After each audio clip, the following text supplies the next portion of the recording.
सटे नोएडा में कुत्तों के हमले की घटनाएं थमने का नाम नहीं ले रही। आए दिन किसी न किसी सेक्टर से कुत्ते के हमले की खबरें आ रही हैं। इसी बीच एक और सीसीटीवी फुटेज सामने आया जिसमें एक आवारा कुत्ता एक बच्ची पर अचानक हमला कर देता है।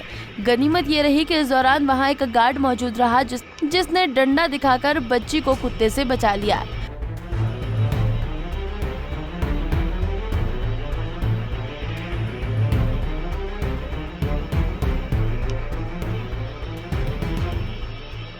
दरअसल आवारा कुत्तों के आतंक से भरी ये तस्वीर नोएडा सेक्टर 168 के द गोल्डन पाम सोसाइटी की है, जहां एक बच्ची पर हमला करने की खौफनाक तस्वीर सीसीटीवी में कैद हो गई।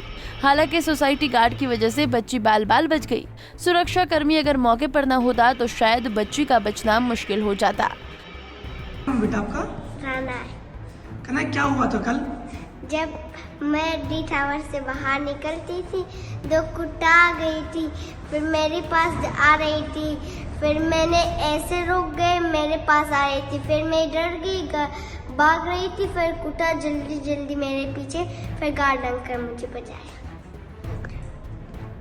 बता दें कि बीते दिनों सेक्टर 100 में लोटस ब्लू सोसाइटी में कुत्ते के काटने से 7 महीने की मासूम की मौत हो गई थी। मामला ठंडा भी नहीं हुआ, आवारा कुत्ते के हमले की एक और तस्वीर सामने आ गई। नोएडा में लगातार आवारा कुत्तों का आतंक बढ़ता जा रहा है, जिसे रोकने में स्थानीय प्रशासन नाकाम दिखाई दे रहा है। आवारा कुत्तों के आतंक से भरी और कुछ तस्वीरें देखिए।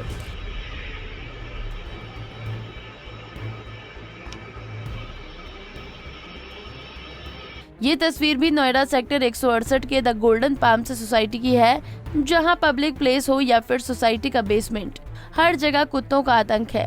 हर तरफ यहां के लोग आवारा कुत्तों के निशाने पर हैं। कुत्तों के डर से लोग अब घर से बाहर निकलने से भी डर रहे हैं।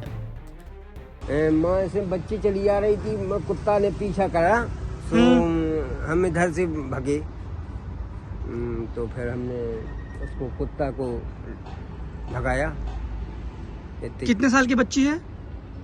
बच्ची होगी वही 10, 8, 9 साल की। अच्छा, क्या वो पालतू कुत्ता था किसी का, स्ट्रीट डॉग था? नहीं, ऐसी डॉग था। हाँ जी।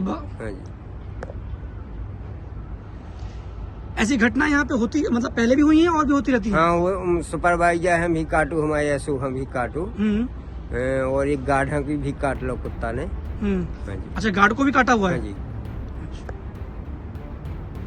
लोगों के शिकायत के बावजूद ना तो सोसाइटी प्रबंधन कोई ध्यान दे रहा है और ना ही स्थानीय प्रशासन को यहाँ के लोगों की कोई चिंता है। यहाँ के लोग अब डर के साए में हैं। लोगों का बाहर निकलना भी अब मुश्किल हो चुका है। सर, क्या नाम है आपका? कौन सी सोसाइटी है? क्या हुआ था? मेरा नाम दीपेंद्र चौधरी है और मैं यहाँ ईओए का प्रेसिडेंट हूँ। ये सोसाइटी का नाम है the golden palm, sector 168 Noida. हमारे यहाँ लगातार कुत्तों को लेकर घटनाएं होती रहती हैं, जिसका हम लगातार अथॉरिटी को भी सूचित करते रहते हैं। जो संबंधित संस्थाएं हैं उन्हें बताते रहते हैं, लेटर के माध्यम से, ट्विटर के माध्यम से, हर तरीके से। लेकिन हमारे यहाँ कोई भी ऐसी चीज़ नहीं है जो आज तक हमें समाधान दिया गया हो। लेटेस्ट घटना जो हमारे यहाँ कल की है कि एक छोटी बच्ची खेल रही थी और उसके पीछे कुछ कुत्ते पड़े, उसे सुरक्षा कर्मियों ने ऐसे तैसे करके बचा पाया। इससे पहले भी पूर्व में बहुत सारी घटनाएं घटी हैं। 30 जुलाई को हमारे यहाँ एक ही दिन में 4 लोगों को काटा गया, जिसमें हमारे एक सुरक्षा प्रमुख थे, एक सुरक्षा गार्ड थे, एक 90 वर्षीय बुजुर्ग थे। तो हमारे यहाँ एक दहशत का माहौल बना हुआ है। बच्चे खेलने आने के लिए डरते हैं, महिलाएं डरती हैं नीचे बेसमेंट में जाने के लिए, और ये सब एक बहुत बड़ा नेक्सस है जो NGOs का, उनके द्वारा ये फैलाया गया एक कार्य है, जिसमें संस्थाएं भी कहीं ना कहीं बेबस हो रही हैं कि वो कोई समाधान दे पाए। हम आप लोगों ने लगातार निरंतर कंप्लेन करी, उस कंप्लेन पे कोई कार्रवाई नहीं हुई अभी तक? अब तक कोई भी कार्रवाई नहीं हुई। जिस कुत्ते ने, बस एक कुत्ता वो यहाँ से लेकर गए हैं, जिस कुत्ते ने एक ही दिन में 4 लोगों को काटा था, इसके अलावा कोई कार्रवाई नहीं हुई। और यहाँ पे जो डॉग फीडर्स हैं, वो डॉग फीडर्स क्या करते हैं कि लोगों के आने जाने की जगह पर हमारे आवारा कुत्तों का आतंक लगातार बढ़ता हुआ जा रहा है। नोएडा, ग्रेटर नोएडा में अब तक दर्जनों लोग कुत्ते की चपेट में आ चुके हैं। तो वहीं नोएडा सेक्टर 168 के द गोल्डन पाम्स सोसाइटी की बात करें तो यहाँ हर तरफ आवारा कुत्तों का आतंक है।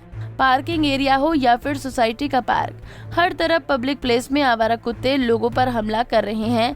यहाँ कई सिक्योरिटी गार्ड भी कुत्ते के हमले से घायल हो चुके हैं, मगर शिकायत के बावजूद प्रशासन बेखबर है। पंजाब केसरी टीवी के लिए नोएडा से गौरव की रिपोर्ट।